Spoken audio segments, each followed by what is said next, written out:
세월호 침몰 22일째입니다. 아직 30여 명의 실종자가 가족 품으로 돌아오지 못한 가운데 수색 작업은 계속 이어지고 있습니다. 네, 오전 수색에서는 희생자 1명이 추가로 발견됐고요. 오후 정조 시간에 맞춰서 잠수 요원들이 수색 작업을 진행했습니다. 세월호 구조 현장에 나가 있는 취재기자 연결합니다. 김경수 기자.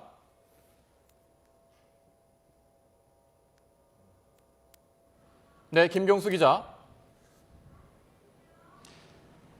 네, 세월호 구조 현장입니다. 네, 오늘 사고 해역의 날씨는 구조 작업을 하기에 어떻습니까? 네, 이곳의 날씨는 어제와 크게 다르지 않습니다. 가시거리가 20km가 넘고 시야가 탁 트인 맑은 날씨라 수색 작업이 벌어지고 있는 현장을 맨눈으로도 확인할 수 있을 정도입니다. 다만 오후 들어서 파도가 강해지면서 제가 타고 있는 배에서도 흔들림이 크게 느껴질 정도입니다.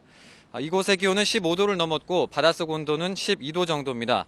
오전에는 파란 하늘을 보이는 화창한 날씨였지만 오후에는 서서히 구름이 낄 것으로 예상됩니다.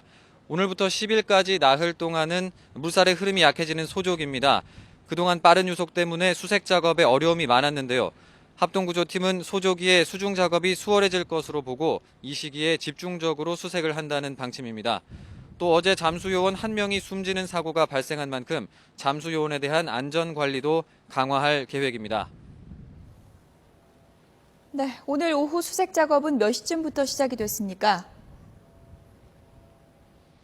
네, 앞서 오후 1시 40분부터 수중 수색 작업이 다시 시작됐었습니다. 1시간가량 이어진 수색 작업에 잠수요원 10여 명이 투입돼 4층 선수 중앙과 좌현, 3층 주방 등을 탐색했습니다. 하지만 추가로 실종자가 발견됐다는 소식은 아직까지 들리지 않고 있습니다. 현재 잠수요원들은 일단 물 밖으로 나와 물때를 기다리고 있는 것으로 전해졌습니다. 합동구조팀은 오늘 아침 7시 6분부터 수중 수색 작업을 시작했었는데요. 2시간 넘게 진행된 수색 작업 끝에 오전 9시 17분쯤 4층 선미에서 여성 희생자 1명을 추가로 발견하기도 했습니다.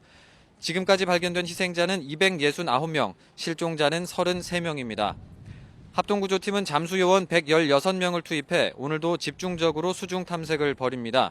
현재 111개 격실 가운데 사람이 있을 것으로 추정되는 격실 64개는 모두 개방됐습니다.